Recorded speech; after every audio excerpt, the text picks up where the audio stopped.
Friends எல்லோரும் நல்லா இருக்கீங்களா? எல்லோரும் நல்லா இருக்கீங்கன்னு நினைக்கிறேன். நானும் நல்லா இருக்கேன். ஹாப்பியாக இருங்க.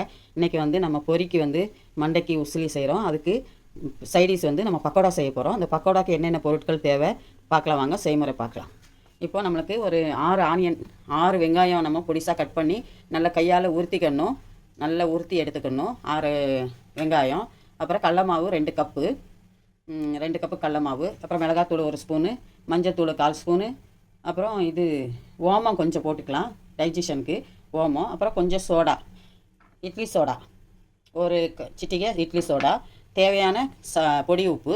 இப்போ கருவேப்பிலை கொஞ்சம் அதிகமாக வேணும், கொஞ்சம் கட் பண்ணி வச்சுக்கோங்க கருவேப்பிலை, கொஞ்சம் பெருங்காயம், அப்புறம் 2 ஸ்பூன் அரிசி மாவு. இவ்வளோ தான் இதுக்கு தேவையானது பக்கோடாக்கு. அதை நம்ம செய்முறைக்கு நம்ம கடாயில் எண்ணெய் ஊற்றிக்கணும். கடாயில் இப்போ எப்படி செய்யலாம்னு பார்க்கலாம். பக்கோடாக்கு ஃபஸ்ட்டு வெங்காயம் போட்டுக்கலாம். வெங்காயம் நல்லா உருட்டிக்கணும். கையில் பிசைஞ்சாலே உருண்டுடும். நல்லா பிசைஞ்சு எடுத்துக்கணும். இப்போ இதுக்கு தேவையான உப்பு, இப்போ பெருங்காயம், இப்போ ஓமம், கொஞ்சம் சோடா, இப்போ கருவேப்பிலை, இப்போ மிளகாத்தூள், மஞ்சத்தூள், இப்போ நம்ம கடல மாவு சேர்த்துக்கலாம்.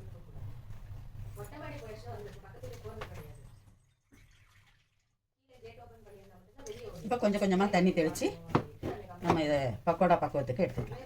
தண்ணி ரொம்ப ஊற்றிடக்கூடாது, கொஞ்சம் கொஞ்சமாக தெளிச்சுக்கணும். அரிசி மாவு போட்டுக்கலாம் 2 ஸ்பூனு. இப்போ இதெல்லாம் கிளறிக்கணும். தண்ணி கொஞ்சம் கொஞ்சமாக தெளித்து, கொஞ்சம் கொஞ்சமாக தான் தெளிக்கணும், நிறைய ஊற்றிடக்கூடாது. தெளித்து அந்த மாவு வந்து வெங்காயத்தில் ஒட்டணும். இந்த மாவு வந்து வெங்காயத்தில் ஒட்டணும். அப்போ தான் பக்கோடா வந்து கிறிஸ்பியாக வரும்.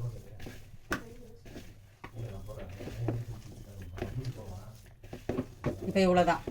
இதில் உப்பு வந்து நீங்கள் செக் பண்ணிக்கோங்க. காரமும் உங்களுக்கு தேவைன்னா அதிகமாக போட்டுக்கலாம். உப்பு மட்டும் செக் பண்ணிக்கோங்க. உப்பு செக் பண்ணிவிட்டு நம்ம எண்ணெய் சூடு பண்ணிவிட்டு போட்டுக்கலாம். எண்ணெய் சூடாகிடுச்சு. நம்ம அடுப்பில் பாண்டி இது கடாய் வச்சுக்கிட்டோம். எண்ணெய் சூடாகிடுச்சு. இந்த எண்ணெயை வந்து ஒரு 2 ஸ்பூனு நம்ம எடுத்து இந்த பக்கோடா மிக்சரில் ஊற்றிக்கணும். ஒரு 2-3 ஸ்பூன் சூடாக. இப்போ அதையும் நல்லா பிசைஞ்சிட்டு நம்ம இப்போ பக்கோடா போட ஆரம்பிக்கலாம். கையில் எடுத்துகிட்டு இப்படி உருட்டி விடணும் பக்கோடா.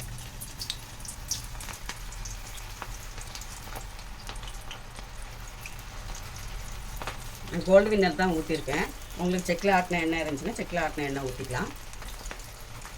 கோல்டு வின்னர் தான் ஊற்றிருக்கேன்.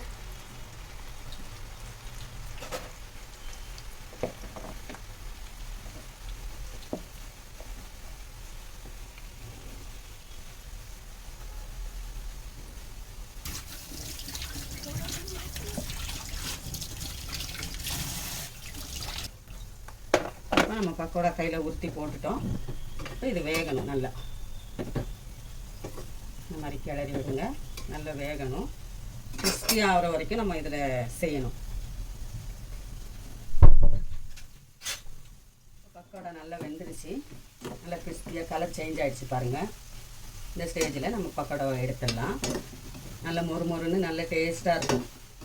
நம்ம அந்த பொரி கூட சாப்பிடும்போது ரொம்ப டேஸ்ட்டாக இருக்கும். நம்மளுக்கு இந்த அளவு கலர் சேஞ்ச் ஆகணும். பக்கோடா வெந்துருச்சு. இப்போ நம்ம எடுக்கலாம்.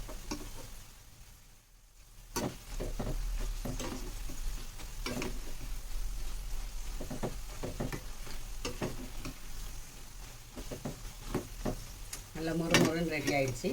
இப்போ நம்ம எண்ணெயை வச்சுட்டு பக்கோடா எடுத்துக்கலாம்.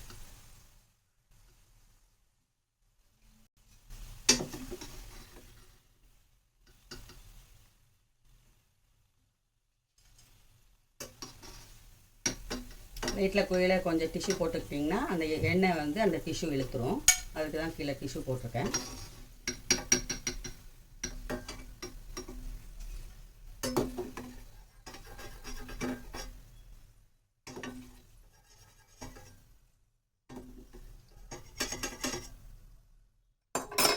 பாருங்கள், பக்கோடா ரெடி ஆகிடுச்சு. எப்படி இருக்குதுன்னு பார்த்து நீங்களும் செஞ்சு பாருங்கள். உங்களுக்கு பிடிச்சிருந்துச்சின்னா லைக் பண்ணுங்கள், ஷேர் பண்ணுங்கள், கமெண்ட் பண்ணுங்கள், சப்ஸ்கிரைப் பண்ணுங்கள்.